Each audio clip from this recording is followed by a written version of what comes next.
Chem Unit 1.3, Elemental Composition of Pure Substances.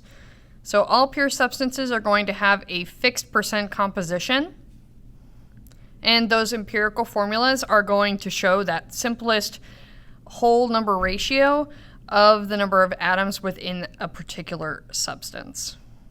And so how we're going to be able to find the empirical formula is a nice little rhyme.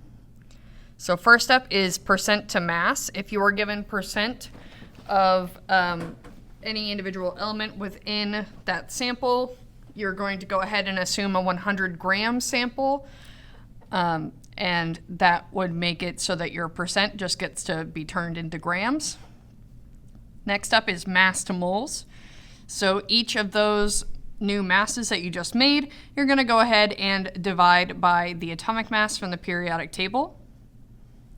You are then going to take the number that you got from step 2 and pick the smallest one. So you are going to divide by small. So we had percent to mass, mass to mole, divide by small, and you're going to divide each of the products from step 2 by the smallest number that you got from step 2.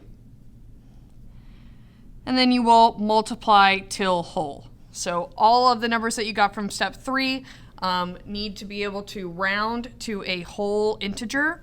And if you end up with decimals where they don't round nicely, like 1.5, 1.75, etc., those are not close enough to round up to a whole number, and so you're going to have to multiply every single one of the numbers by the same number until all of your numbers are whole. And then finally, once you have those whole numbers, then you can go ahead and attach them as the count, as the subscripts for any particular, or for each of the elements within a particular substance. So we're going to go ahead and do a practice problem where we have been asked to find the empirical formula of a compound that contains 40.1% carbon, 6.60% hydrogen, and 53.3% oxygen.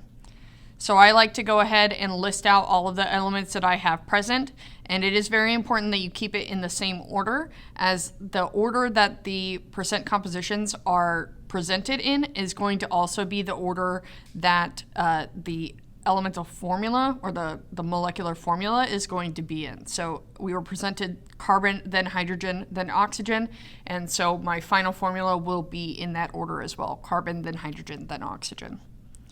So we had 40.1% carbon, and we did percent to mass, so we just went ahead and slapped the unit grams on, and so 40.1% became 40.1 grams.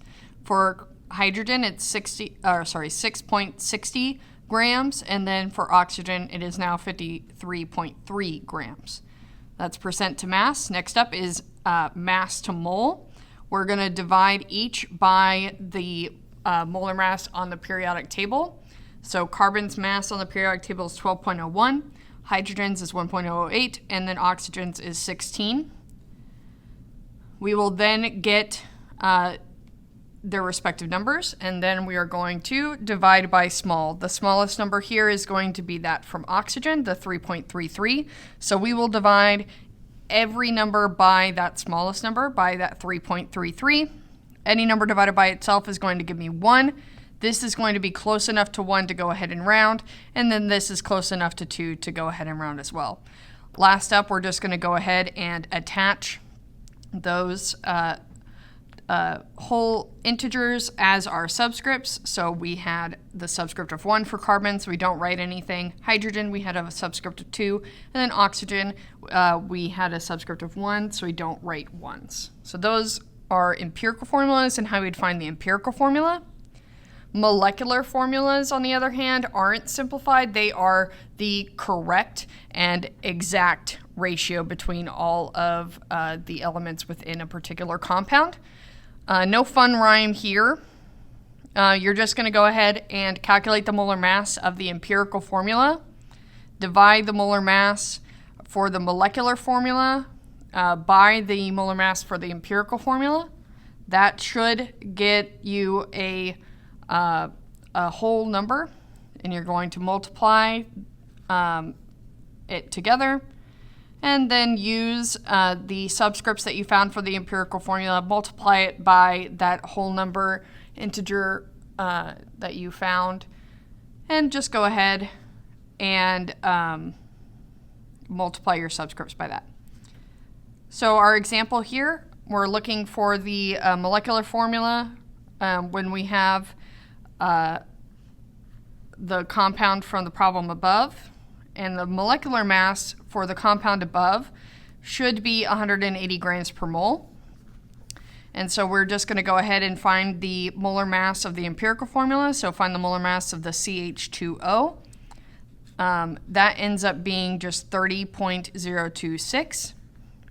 I'm then going to go ahead and divide the molecular formula's mass, which was 180, by the mass of the empirical formula. So 180 divided by the 30.026. And that's going to get me the number 6. I just need to now multiply all of the subscripts of the empirical formula by this number. And so CH2O becomes C6H12O6, and that would be my molecular formula.